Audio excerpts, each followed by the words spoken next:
Kuma mara muguka ma ogole counties adeka makadhowadh nam chumbi nobedo thor wach ma enyasi mar madaraka county ma Embu kama Jotelo noseyo kanga ma okawge governors makadhowadh nam chumbi mar kumo muguka counties go kagiwacho ni muguka makelo yuto mathoth moloyo county ma Embu. Governor ma Embu Mbarire osingo ne jopur ma Embu ni gibiro bedo gi twak gi governors makadhowadh nam chumbi mar yudo duoko ewi wechego komedo ni en kod geno ni bura mane oluongi gi jatend migawo mar pur monywako governors biro kelo duoko makare. Governors makadhowadh nam chumbi osebedo ka kwedo ohand muguka counties gi ka giwacho ni muguka ketho ngima oganda counties go. Bang'e counties mapidho muguka noringo dhi doho mar tamo paro makamano.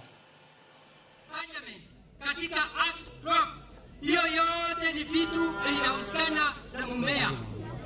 Katika Embu County, pesa mkononi katika Embu, very north na very south ni mura stock muguka.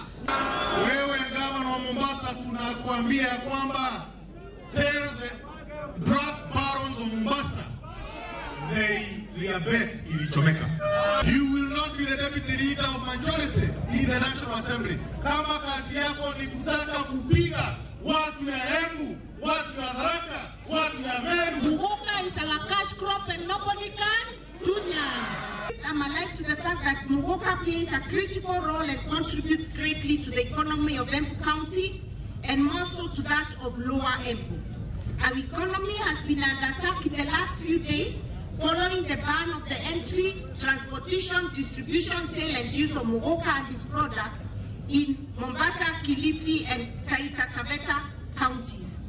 We, however, as a leadership, took the bull by its horns and explored legal and diplomatic measures, including meeting His Excellency the President.